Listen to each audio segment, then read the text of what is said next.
Good afternoon. I'm George Latimer, Westchester County Executive, and welcome to our Westchester Weekly Update. Today is Monday, December 9th, and as we get a little closer, 16 days until the Christmas holiday and Hanukkah to follow and Kwanzaa, we hope you're all getting ready to enjoy the holiday season. I assume you're out there now doing your Christmas shopping. Some of us wait until the last possible minute, but for those of you that are out there early, please take care of yourself out on the roads and in the busy shopping malls.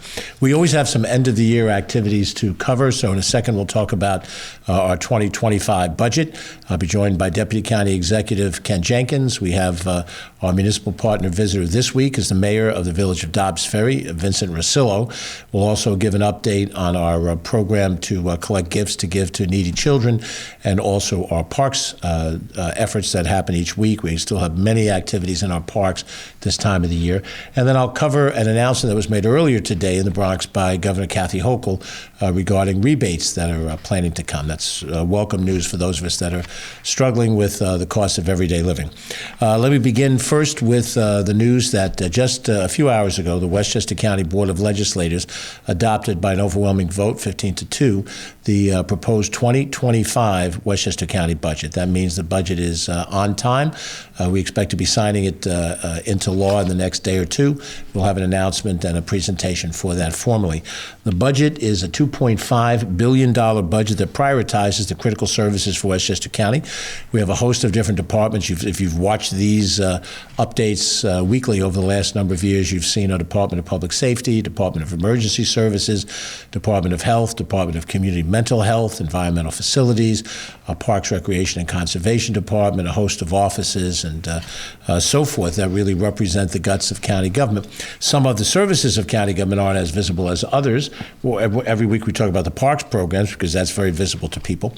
But there are necessary things such as our Department of Public Safety, the criminal justice arm of the county police, and then also our Corrections Department and the Department of Probation. All three of those law enforcement agencies work in harmony on those issues. And what we do at the county level is done in a way that the local governments do not have to do. So there is no correction function or probation function that falls to the villages, towns, and cities. We, the county, take that on as a regional function. So this budget is a representation of all of those things. This is the sixth consecutive year that we've avoided a tax increase on our general fund budget. Now, there's much made about special districts. There are special districts that apply to a number of communities in the county. There is a county-wide refuse district, but not all towns are part of that district. And then different communities are in all or in part in some of the various sewer districts. Those district budgets did increase this year, but there's no equivalency between the two. The general fund is the overarching budget that governs county government and the much larger amount. And for the sixth straight year, we have not had an increase in that general tax levy. We had 4 years where there were slight decreases, and then last year and this year we have kept it level. So that is all very good news at a time when most governments are raising taxes. We are not at the level of the county general fund budget. We'll point out that a lot of our special initiatives that don't fall within a departmental area wind up being part of our county government outreach, our support for child care, affordable housing, a host of things along those lines. So when we have the budget signing coming up in the next couple of days, I believe we've set it for Wednesday, we'll talk more about the substance of the budget, but this completes the work of 2025 substantively in the financial documents. We go into 2025 with a budget in place and ready to go.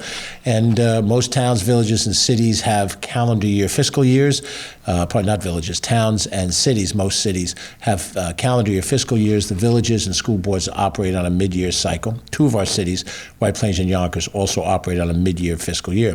But putting those things to bed now are important because what's up next in the beginning of the new year is the state budget. And the state budget usually is closed on or about April 1st, and having our budgets together before that process goes underway is a very important, helpful thing. So we're happy to report that, and more details on that as we come. Next, I'll ask Deputy County Executive Ken Jenkins to come up, and he'll give a warm welcome to our guest from the village of Dobbs Ferry. Thanks, George. And each week, as we try to do for all of our 45 municipalities in Westchester County, we'll have one of our municipal partners that comes in to speak to us. Today, we are so pleased and privileged to have the mayor of the village of Dobbs Ferry, Vincent Rosillo, here with us this afternoon. Dobbs Ferry is about 11,000 residents. It's one of the fantastic river towns that we have. So with that, we'll turn over to Mayor Rosillo. Thank you very much. I'd like to thank the county executive and the deputy county executive for inviting me here today. Their support to the village has been invaluable over the years. You know, it's a privilege to talk about what makes Dobbs Ferry so special and the exciting work we're doing to ensure its continued vibrancy and inclusivity. As you've heard, Dobbs Ferry has a population of about 11,000 people, and I believe it's truly one of a kind in Westchester County. We're nestled along the Hudson River. Our village boasts natural beauty, rich history, and a vibrant, walkable downtown that serves as a gathering place for residents and visitors alike. It's in our downtown that our events, where the heart of our small community comes alive.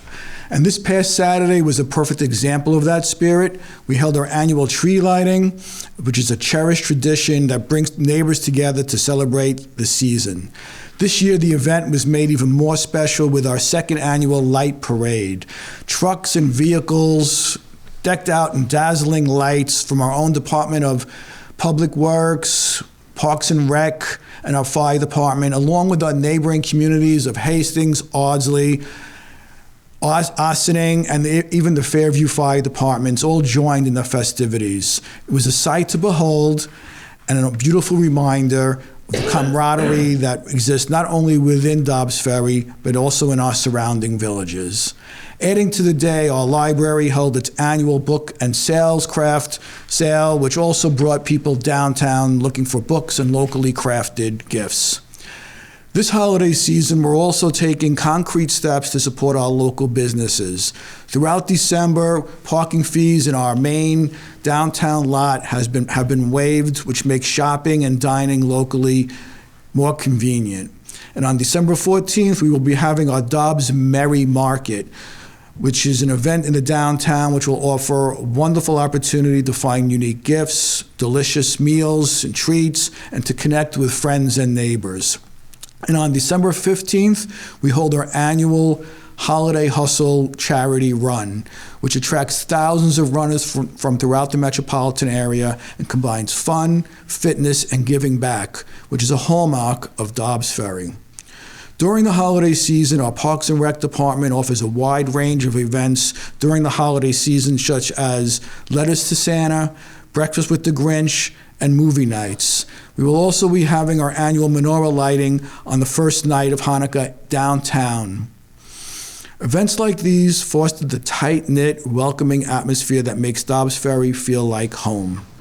But as proud as we are of the community we've built, we recognize that there's always room to grow and evolve. We are committed to making Dobbs Ferry an even more vibrant and exclusive place and accessible for all. And to that end, we are actively reviewing proposals to explore the possibility of affordable housing on 3 of our village-owned properties. This initiative reflects our commitment to increasing both economic and social diversity in the village. Affordable housing is about ensuring that working class people, such as teachers and nurses and civil servants, can live, work, and thrive in our community, contributing to the dynamic tapestry of our community. We are also moving forward with projects funded by the Downtown Improvement Grant, and I'm excited to announce that we've already received our first application for a $5,000 grant to improve awnings at a downtown property. These seemingly small changes make a big difference, enhancing the appearance of our downtown and supporting our local businesses. In addition, we're reviewing proposals for wayfinding signs throughout the downtown area. These signs will help residents and visitors alike navigate and discover the many treasures that Dobbs Ferry has to offer, from our shops and restaurants to our scenic views and parks. Community is more than just buildings and businesses. It's about the connections we create. That's why our Human Rights and Diversity Committee has begun hosting listening circles. And these circles will provide a safe and open space for residents to share their thoughts and ideas on how we can make Dobbs Ferry an even more welcome and inclusive place. It's through these conversations that we can better understand each other and grow together as a community. I know myself, Trustee Rosen Asher, we've attended the first listening circle, and it was an eye-opening event for all of us. Through these efforts, we are building on Dobbs Ferry's strengths while embracing opportunities for growth and progress. We're a village that values its history and character while remaining forward-thinking and inclusive. I urge everyone to visit our village during the holiday season, visit our downtown, eat at our restaurants, explore our small shops, and certainly our parks. So thank you again for the opportunity that you guys have given me, and I appreciate all your help. Thank you. Thank you so much. Thank you, George. That was our good friend, Mayor Vincent Rosillo from the village of Dobbs Ferry. He was certainly referring to someone we know here who's the director of our outreach to chambers of commerce and small businesses, Sherry Rosen Asher, who is a trustee in the great village of Dobbs Ferry.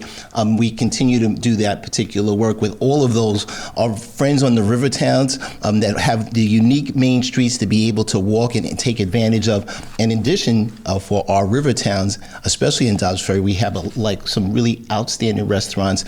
There's one that I have very special that I like all the time that's right on the river. We're not going to shout out one without shouting them all out because that can only give us lots of problems. So with that, we really, really thank you so much. For back to the gift drive, or do you want to go back to George? Right. So on the gift drive, we're going to switch up and continue to talk a little bit about our gift drive for the people of Westchester County. So Westchester County's annual holiday gift drive got underway last week on Thursday, kicking off with a special event here at the McKallion office building here in White Plains. The drive runs through Monday, December 16th, collecting gifts and monetary donations to provide a brighter holiday for more than 1,000 children in Westchester who are in foster care, the homeless system, and receiving other protective and preventative special social services. There are 6 drop boxes throughout Westchester County. They're accessible during business hours where new unwrapped toys appropriate for newborns through 21-year-olds can be donated.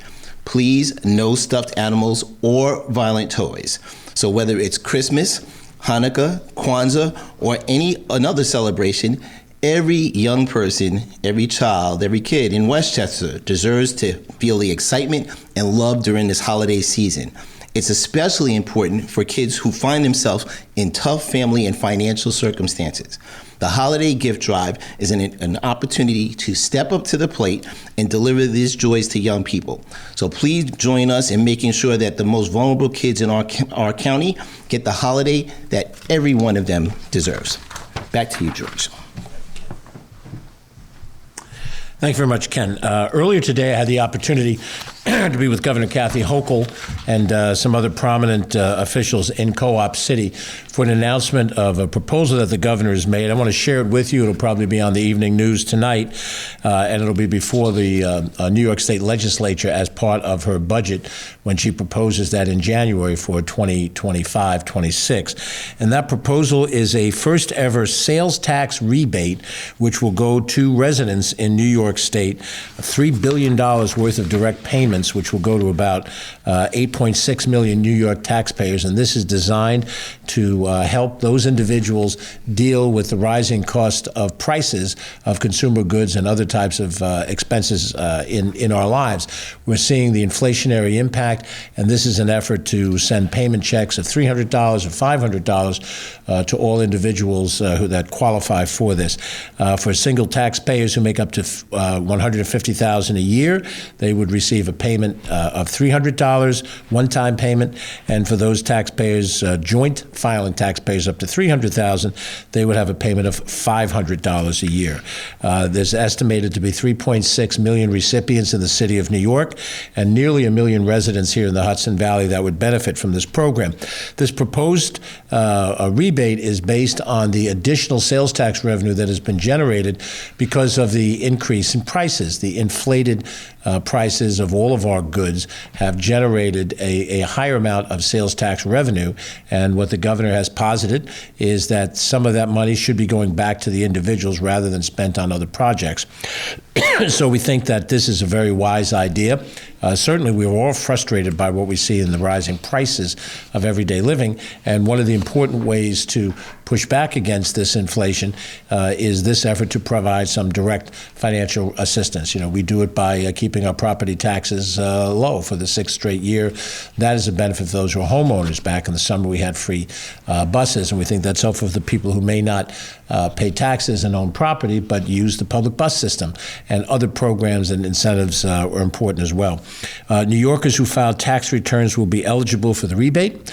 Taxpayers who are single, head of household, or married filing separately will be eligible if their income does not exceed those two threshold numbers: $150,000 for an individual, $300,000 for resident couples. The proposed rebate, as I said, is embedded in what the governor will present to the legislature as part of her budget. And those members of the state Senate, the state assembly, I was happy to have been one of them once. For a number of years, they will review it and have discussions about it, study it in some detail. And depending on how that legislative review process goes out, we'll incorporate that in the budget that would be adopted in June. And the governor will be releasing her budget on the other side of the new year.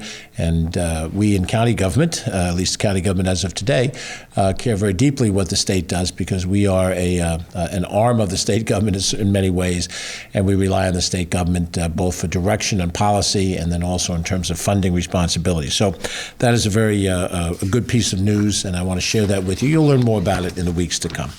I'll have Ken come to do his usual parks information, and I'll close out with a bit of a reminder. Ken? Thanks, George.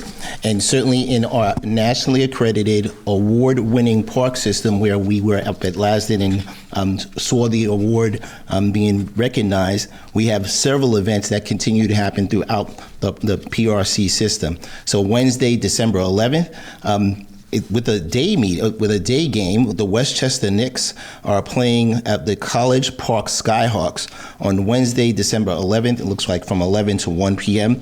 And certainly you can find out about that at the park's website and take a look at the Westchester Knicks link on there. December 12th. The Holiday on the Hills annual train show continues on 3 to 5 p.m.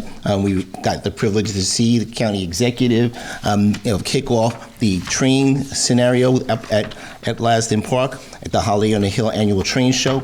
That's giving you the ability to celebrate the most wonderful time of the year at Lasden. Visitors of all ages will be surrounded by the magic of the season as they stroll through colorful characters, enchanting holiday scenes, and iconic and immersive exhibits. The admission for that's $10 to $20, but it's free for ages up to 24 months, and that goes right through January 5th at Lasden Park in Arboretum. On Friday, December 13th, from 5 to 8 at the Alfred B. Del Bello Muscoot Farm in Somers, holiday lights on the farm. So you'll be able to, at the farm, to get into the holiday spirit and see the farm in a brand new light. Visit the animals inside of the decorated barns, participate in holiday-themed activities, listen to music, enjoy delicious food from food trucks, and it is $7.77 for ages 3 and older. It's rain or shine. There's no refunds, but that also happens on December 14th, Saturday the 14th, and then the following Friday, December 20th and 21st, the Saturday, holiday lights on the farm. That's from 5 to 8 p.m. On Saturday, December 14th, also at the Alfred B. Del Bello Muscoot Farm up in Somers, Book Buddies continues on 12 to 3 p.m., where you'll be able to go into one of the animal enclosures and encourage your child to read in a unique atmosphere. So make sure to bring your favorite book, or you can pick one from our collection. There's an $11.98 fee for a 30-minute time slot. Again, it's rain or shine. And also that will happen on December 28th, 2 Saturdays after that. Saturday the 14th at Hilltop Hanover Farm and Environmental Center in Yorktown, harvesting hot cocoa. So from 1 p.m. to 2:30 p.m., I'm sure that it's harvesting cocoa, and then it gets to be hot a little bit later on. So you'll be able to learn about farming and the making of hot chocolate while sipping on homemade cocoa and taking part in the process. That one has a fee of $23.18 per person. And again, all of these are available to you by signing up for the eParks newsletter. You can get to that by going to parks.westchestergov.com. Make sure that you sign up. There's also a bunch of discounts and other activities that are always on the list there. And with that, we'll turn it back over to George, County Exec. Thanks very much. Thank you, Ken. I just wanted to make sure the countdown clock is clear. 3.5 weeks from today, I will leave this position as Westchester County Executive. We will have a turnover of responsibilities on Thursday, January 2nd. So through the Christmas and the New Year Day holidays, I will still be functioning with these responsibilities. We have a few more things we have to wrap up and tie down. And then on Friday, January 3rd in Washington, I'll be sworn into my new responsibilities as the U.S. Congressman for the 16th Congressional District, which is the southern portion of Westchester County. The northern part of Westchester is part of the 17th Congressional District, and I do have a section of the Bronx that I'll be responsible for. What will come in the new year will come, and of course, you'll have an acting county executive behind this podium, followed by a duly elected county executive sometime in February when a special election is held. But I'm also very mindful that the things that don't happen on a calendar happen. It was 5 years ago this month that we heard about an outbreak of a disease in Wuhan, China. And it was something that couldn't be further away. Wuhan as a city in China is not one of the better known cities to those of us in the West. We think of Hong Kong, Shanghai, Beijing, and so forth. But what happened in Wuhan fairly quickly spread to Lombardy in Italy, the northern section, one of the northern provinces of Italy, which seemed very, very far away. And then when it manifested itself in New Rochelle, we had it brought to our front door. That's 5 years ago this coming spring. We had the first cases documented of COVID in March of 2000 and 2020 and 2025, 5 years later. But this was the period of time at which we first heard about the rumblings of something happening across the world. I say that to say that there are so many things that are unknowable. Those of us in government have responsibility. We have responsibility to deliver services to you. I briefly mentioned some of the county departments that we have responsibility for and the services and the functions they provide, the predictability of law, the predictability of budgets, and the ongoing responsibilities every day. But there's an element that falls beyond the control of humans, and I think it's important that we recognize that as we approach the religious holiday season and also the new year, that the best laid plans of mice and men oft go astray, and we have to recognize that things that will happen that we can't foresee will be what will test us and will determine whether or not we are the people that we hope that we are in our ability to deal with the problems that we face. We faced the COVID problem 5 years ago. We didn't know it was coming. It came. We faced it. We lost thousands of our brothers and sisters and our neighbors, but we persevered through that, and we persevered through other things as well. We're going through an economic issue right now with affordability, and we have all sorts of questions about what direction government is going to take at the highest level. We'll save those for another time and another podium. But I do want to, make sure that we know as we go through the holiday season, we have much to be thankful for, much to be grateful for, and we also have much to be wary of, because we have to be at our very best if we're going to deal with this world as it exists. I am George Latimer, Westchester County Executive. Thanks for watching. Have a good day and a good week. We'll be reporting back to you in a couple of days with the signing of the county budget. Have a good day.